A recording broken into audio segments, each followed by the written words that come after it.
تو تیمم کیسے کیا جاتا ہے اور کیوں کرنا ہوتا ہے یہ لوگوں کو پتہ ہی نہیں ہے. کیوں کرنا ہے؟ اگر آپ کے پاس پانی اویلیبل نہیں ہے، کہ مطلب پوری سٹی میں کہیں پانی ہی نہیں ہے، یا ایسا باہر خطرہ ہے کہ آپ کی جان چاہ سکتی ہے. مان لو کہ شیر باہر دروازے پر بیٹھا ہے، آپ باہر نہیں جا سکتے. مان لو آپ کا واش روم اندر نہیں، آپ باہر وضو بنانے کے لیے جا ہی نہیں سکتے، تو اسے کہتے ہیں جان کا خطرہ. یا آپ کو ایسی بیماری ہے کہ اگر آپ پانی لگاؤ گے تو آپ مر جاؤ گے، تو اس صورت میں جو ہے وہ تیمم کیا جاتا ہے. تیمم پاک مٹی سے کیا جاتا ہے.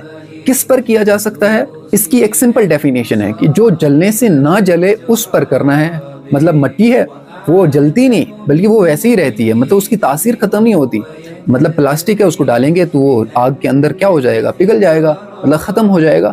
تو مطلب جو جلنے سے نہ جلے اس پر ہم تیمم کر سکتے ہیں.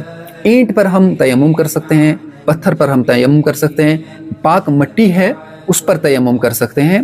اور مرر پر یعنی شیشے پر اگر بہت زیادہ دھول لگی ہے تو اس پر بھی تیمم کیا جا سکتا ہے. لیکن میں آپ کو صرف بتانا چاہتا ہوں کہ آپ صلی اللہ علیہ وسلم کیسے کرتے ہیں. میں طریقہ بتانا چاہتا ہوں، میں مسائل آپ کو بتانا نہیں چاہتا. تو آپ صلی اللہ علیہ وسلم جب تیمم کرتے تھے تو ہاتھ ایسے زمین پر مارتے تھے، ہے نا، پھر اس کو ہاتھ کو جھاڑتے تھے. بہت زیادہ مٹی نہیں لگاتے تھے بلکہ ہاتھ لگاتے. مان لو آپ نے اینٹ پر ہاتھ رکھ دیا یا مرر پر ہاتھ رکھ دیا، یا مٹی لگی ہے، پاک مٹی ہے، اس پر ہاتھ رکھ دیا.